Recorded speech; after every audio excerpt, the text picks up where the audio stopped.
après j'ai appelé le téléphone.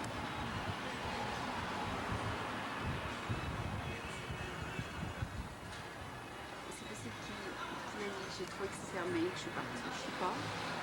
Restaurant. Et elle est mariée avec un chef français qui s'appelle Eric. En introduction sur de. le mur.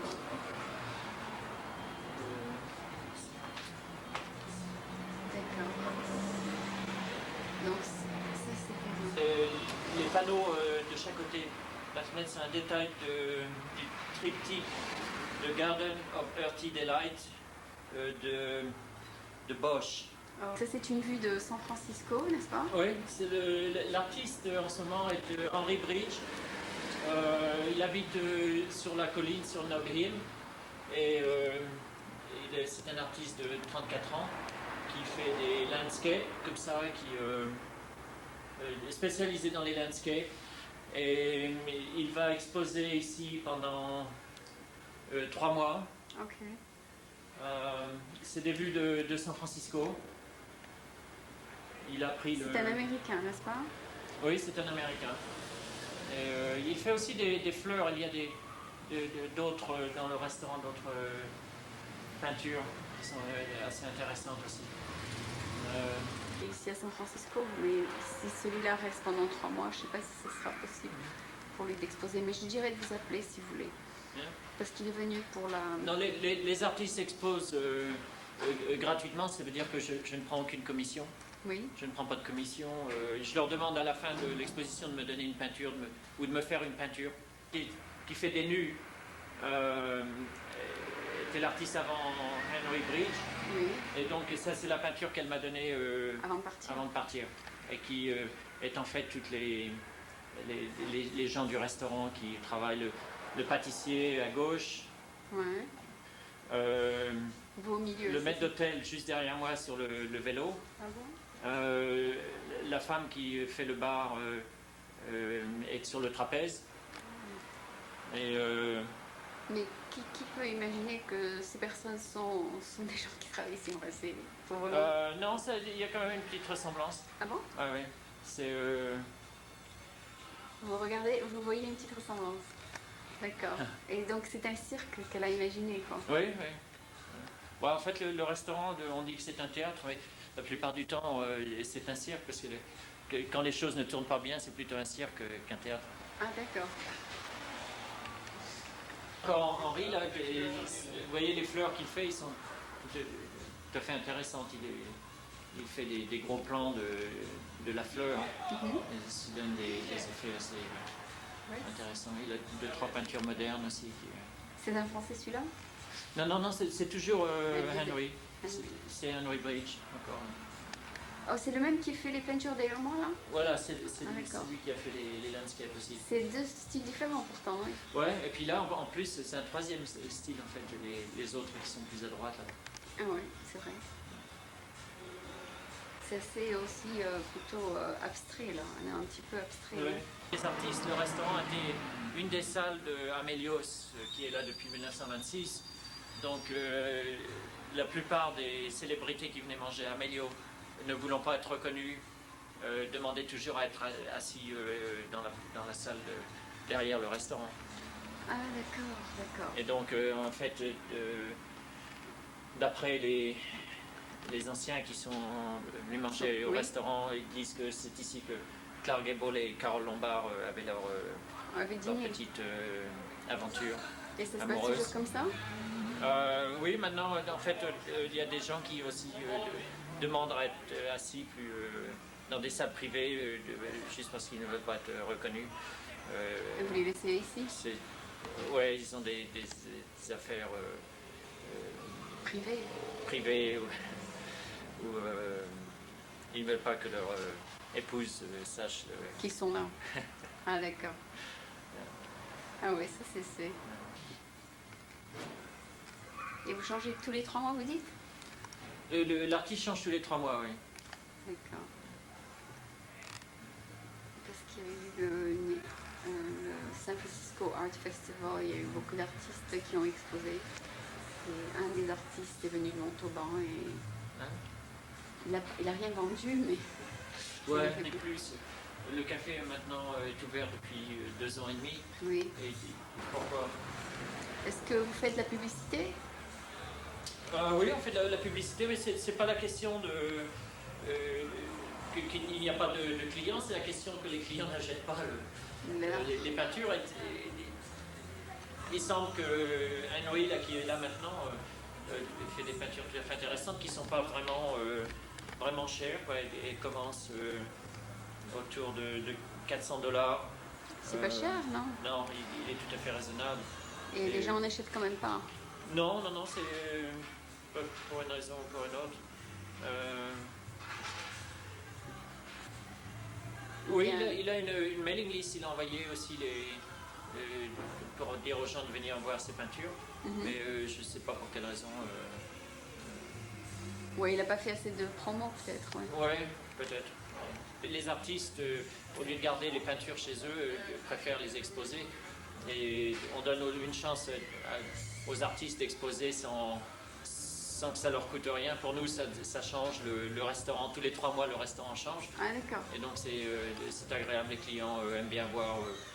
Beaucoup de clients reviennent en sachant que 3 mois après, les peintures vont être différentes. Donc, c'est le sujet de conversation. D'accord. Ouais, on est ouvert un peu au déjeuner avant. La location. I'll call back in 15 minutes. Ok. Quand même. 9 ans après, quoi, c'est la conversation, quoi. Oui, parce que c'est plus de lui maintenant, c'est ça? Ouais. Un petit peu. Première chose qu'il fait en se levant, c'est d'aller dans le lit de sa sœur. Ah, d'accord. C'est mignon. T'es toujours avec Grande, quand même? Pas vraiment. Je pars demain. Ah, Je pars c'est demain pour la France. Ah, bien. Et je reviens en janvier s'il y a quelque chose. Ah oui, tu fais le Pérol, c'est Ouais, ça? c'est ça. J'avais tout ça, c'est besoin un peu d'aide avec ça. Je sais jamais. Je peux te faire voir un peu ce qu'il me faut. Oui, il faut que les gens sachent que vous êtes ouvert régulièrement. Par contre, celui d'à côté, là, il est ouvert. Comment, je sais pas, ça s'appelle City. Oui.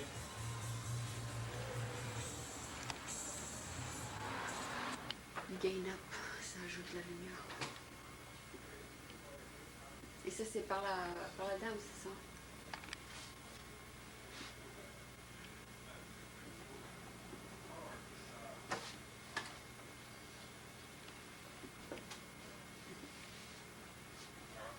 Ça représente un oyster, c'est ça? Oui, ça c'est la même chose, c'est Bosch, là. C'est Véronique Bablé qui a fait celle-là aussi. Ah, d'accord. C'est Ouais. un des... C'est bien, ça a ajouté un petit peu de décoration dans le restaurant, c'est ça? Ouais. C'est bien que vous aidez un petit peu les artistes. Ah ouais. Enfin, là pour celles qui sont au mur, là, bon, j'ai payé pour... D'un peintre, c'est de Poussin, je crois, une reproduction. Ah, d'accord. C'est encore Henry. C'est un Américain, n'est-ce pas? Oui, c'est celui qui est... Vraiment, hein, c'est une imagination. Il est bon, ouais, j'aime bien ce qu'il fait. Et puis, elle a l'air de...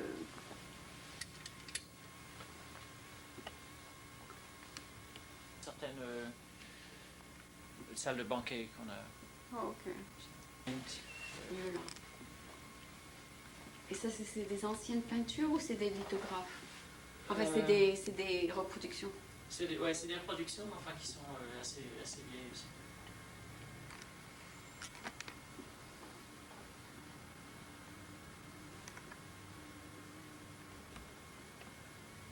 Ça a l'air d'être son thème. Non, c'est Chris Sherman, Ah, il s'appelle mais c'est un Irlandais qui était l'ancien. propriétaire avant moi. Enfin, le restaurant a été ouvert en 1926 et les salles de banquet étaient pratiquement les plus fameuses, quoi, pour tout ce qui s'y passait. C'était vraiment des gens qui profitaient de la vie. This is also a painting. So is it original? C'est l'original, non? Non, ça, non, si c'est bien. Vous avez déjà été à l'hôtel Cornell Hotel, il a aussi beaucoup de peintures. Ah oui? Parce que, Parce qu'elle est très élégante. ouais, et puis là on a eu des Billy Joel, on a eu Shirley Temple, on a eu un tas de gens comme ça qui sont venus dans Ici. mon office. Bon. Et c'est une peinture qu'on vous a donnée? Non, ouais, non, ça c'est une ancienne peinture. Ah d'accord. Irlandaise aussi, mais qui est exposée normalement quand la... Oui? Vous avez refait ou bien c'était la seule? Non, c'est là, pas non. Accepté, donc... if you can recognize them. Ah, they were in the picture there?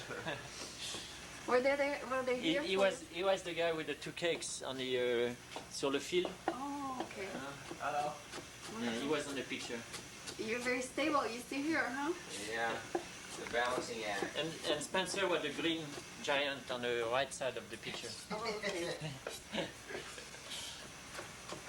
So are you becoming an expert at cooking now? An expert, yeah, I'm getting there slowly with the master. Spencer is from England, Ah, and d'accord. he worked at the Connaught Hotel in London. Smile, Spencer.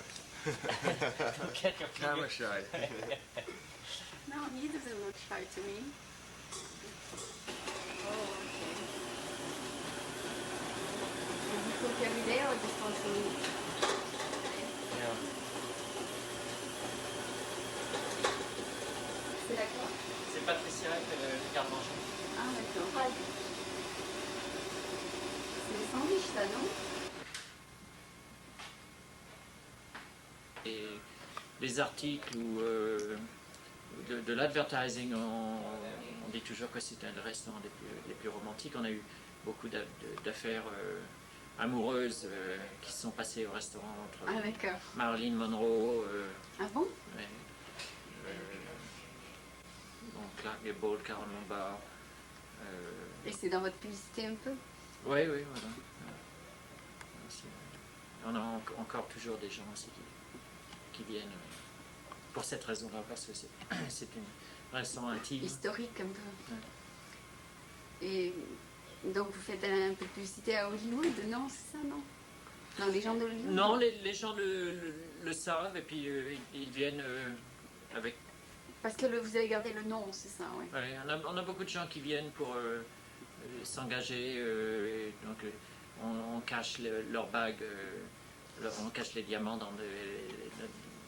dans un gâteau ou sous une d'accord. cloche, un truc pour... C'est sympa, ça. Et on a toutes les gens qui ont, les hommes qui ont proposé, ici on n'a jamais eu une seule fois un refus. Les femmes ont toujours accepté. Ah, d'accord, d'accord.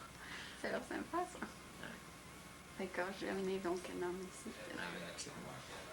Combien de temps, monsieur Jacques, vous êtes ici? Oh, ça va faire 10 ans. Ah, 10 ans, c'est quand même pas mal. Ça fait ma 10e année. C'est une longue aventure, n'est-ce pas? Oui. Vous êtes venu d'où?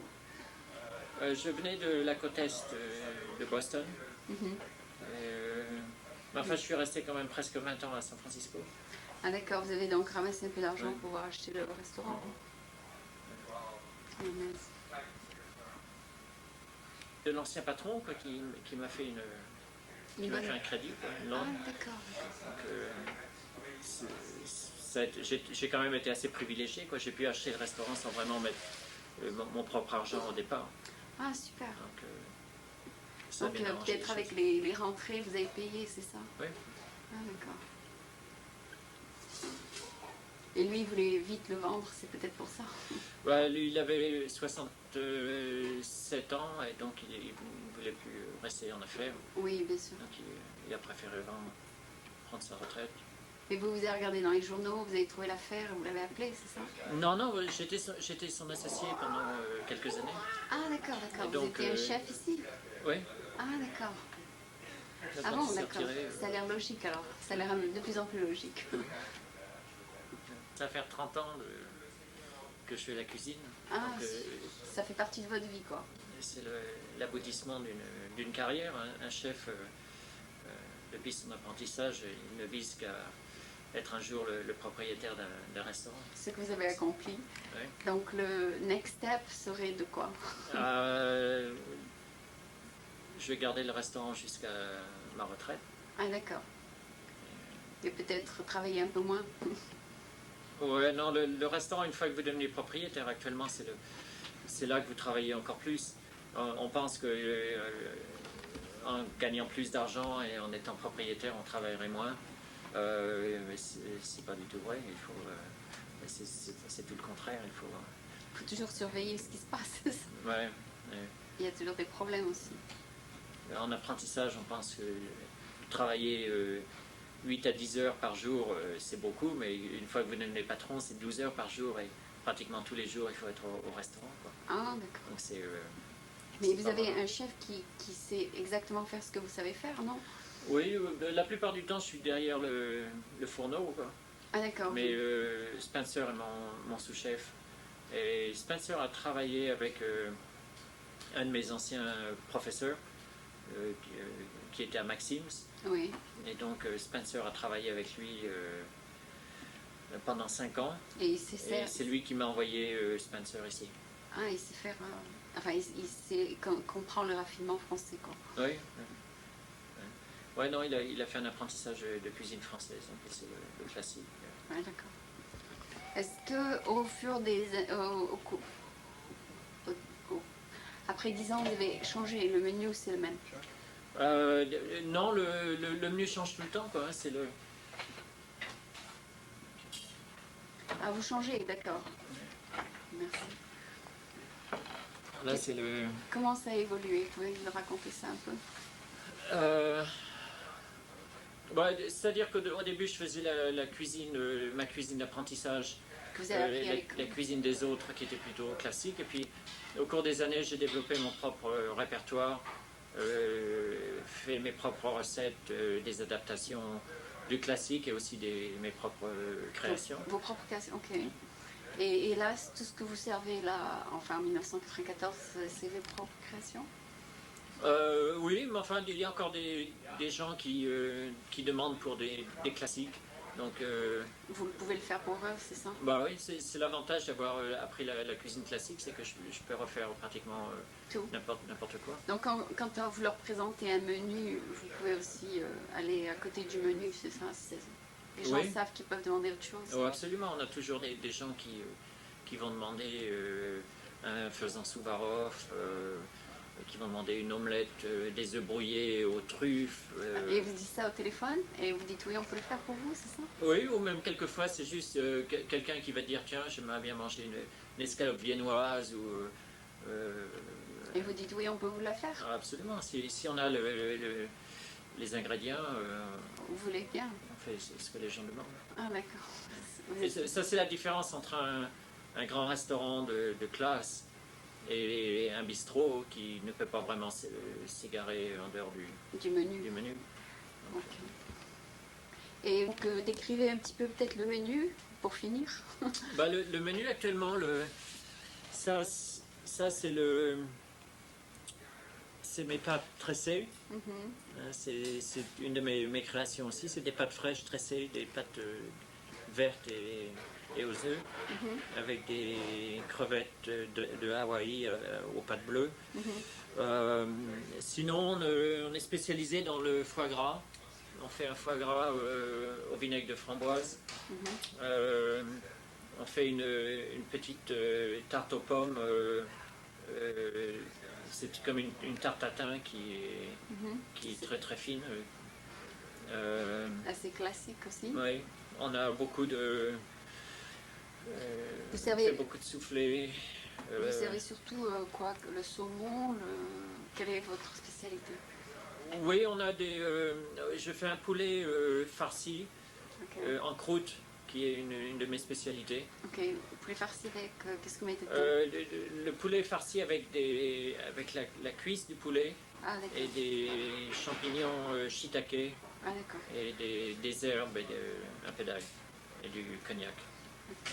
Est-ce que vous donnez aussi des leçons de cuisine? Oui, j'ai donné des leçons de cuisine au California Culinary Academy. Ah, d'accord. Et je suis un des Consultant. non, je suis un des 2 maîtres cuisiniers de France à San Francisco. Ah, d'accord. Ah bon, vous êtes... Ouais, les maîtres cuisiniers de France, on est à peu près 100 membres dans le monde. Il y en a 2 aussi. Dans la ville, on est que 2. Ah, c'est un certain test, c'est ça? Non, c'est une organisation qui regroupe des chefs qui ont fait un apprentissage conventionnel et qui sont sponsorisés par deux chefs qui sont déjà maîtres cuisiniers. Donc vous ne pouvez pas être maître cuisinier juste en payant Une cotisation. une cotisation. Il faut Et vérifier. Enfin, être contrôlé. Ouais, vous êtes contrôlé, c'est comme Ah, d'accord. Il faut un certificat de pouvoir appartenir au groupe, c'est ça? Et les chefs, des grands chefs français comme Paul Bocuse, Roger Verger, Marc Menot, sont membres de l'association. Et l'association vous permet d'être reconnu mondialement, c'est ça peut-être? Oui, on a un guide des maîtres cuisiniers de France dans le monde entier. Il y en a 2 au Japon, il y en a 3 en Grande-Bretagne. Et d'être membre, on vous appelle, on vous consulte? Oui, en fait, c'est un diplôme d'expert en cuisine française, en fait. D'accord. Et donc, Vous vous rencontrez une fois par an peut-être, non? on a un repas de maître cuisinier une fois par an.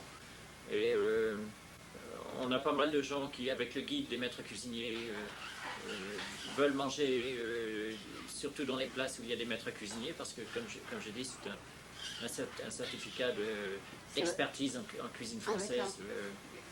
Une sécurité aussi pour les gens qui vont venir manger. Ouais. Ok, bon, ben, un café avec beaucoup plus de clientèle que les gens qui mettaient restaurants sur leur porte, c'est vrai? Oui, enfin les cafés, les bistrots sont à la mode. La cuisine française, en fait, à une époque, peut-être à cause de l'économie, les grands restaurants français marchaient très bien.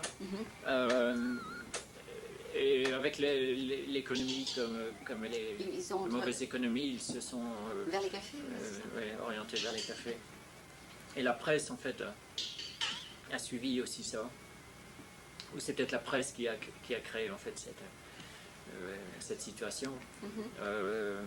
Donc ils font beaucoup plus, la presse américaine fait beaucoup plus la promotion des cafés que des grands restaurants. Donc c'est un peu pour ça qu'on a ouvert entrer des artistes dans une des salles d'Amelio pour pouvoir attaquer une clientèle café. Oui, aussi c'est peut-être un mythe de croire que parce qu'on est un restaurant, on est plus riche que si on a un café. C'est peut-être c'est un mythe, c'est ça? Non, c'est même pas ce qui arrive après avoir son restaurant. C'est un fait que de moins en moins les gens peuvent se permettre de payer de se payer un grand restaurant. Donc c'est une des raisons pour laquelle les bistrots français marchent mieux que les grands restaurants français. Mais bon, disons à Amélios, on n'exagère pas, les prix sont raisonnables. On a toujours une clientèle qui savent qu'ils vont avoir de la grande cuisine sans être assassinés. Oui, d'accord.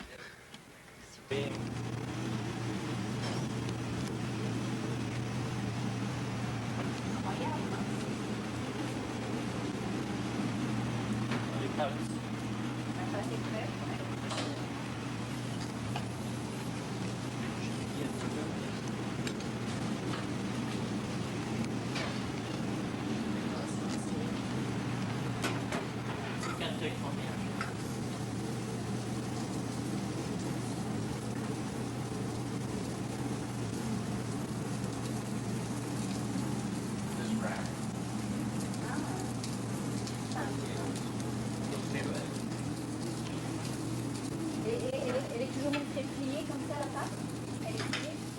Non, je la plie là juste pour qu'elle puisse rentrer dans l'assiette. Et après, If you want, you know, you can come closer. Come closer. Alors ça s'appelle, votre spécialité s'appelle comment? Les pâtes tressées. Les pâtes avec tressées. des Et là, crevettes, le foie oui. gras. Ça, le foie gras au vinaigre de framboise et au poivre. Ah d'accord, vous leur donnez pas un nom exotique, vous leur donnez le nom tel quel quoi. Yeah, put some red stuff on it. Bon, là, on met un petit peu d'orange. Ils savent tous faire ce que vous savez faire un peu. Oui, Par exemple. Ok. C'est Jacques et Robert. It is a raspberry sauce on a glace de viande. Raspberry with Raspberry with a glace de viande, fond de veau. Oh, I see, I see. It's like some juice made out of the veal. Yes, Okay. that's correct. I see. It's very sweet and good. And there's a little sweet in it. Oh yeah, because of raspberry. Yes, Okay, thank you very much. my pleasure. But I noticed on both the things that I tasted, it's slightly raw. I mean, c'est un peu cru. C'est Ouais. un peu cru, ça se passe. With the foie gras, Yeah. some restaurants overcook. And this is a special foie gras from Sonoma County here in Yeah, California. it's very tender. And the chef wants that imparted to the guests. Oh, So they can enjoy the foie gras as it should be à la française, not the American. not super cooked, so No, it's yeah, very, yeah. so we can really Yes. taste it. And the same with the crevette, it was slightly Yeah, cool. But you prefer that? okay, some people have a taste for this. Definitely. But then again, you realize that Jacques Robert is un cuisinier de France, and he cooks à la française, or as the chef likes to say of his menu, it is a continental French with an Italian accent. But is it true that the more you cook something, it loses its flavor? Is that what the purpose? Yes, the problem is that it carbonizes, and it gets too, well, with foie gras, it's trop graisse. Oh, I see. Stop melting maybe? Yes. I see. So Definitely. it's better to eat it as is then. Oh, the Sonoma foie gras, it is a lovely, lovely abbat. And the only thing that, of course, rivals it is from France. It's very tender. It just melts in the mouth. Thank you so much. Merci beaucoup.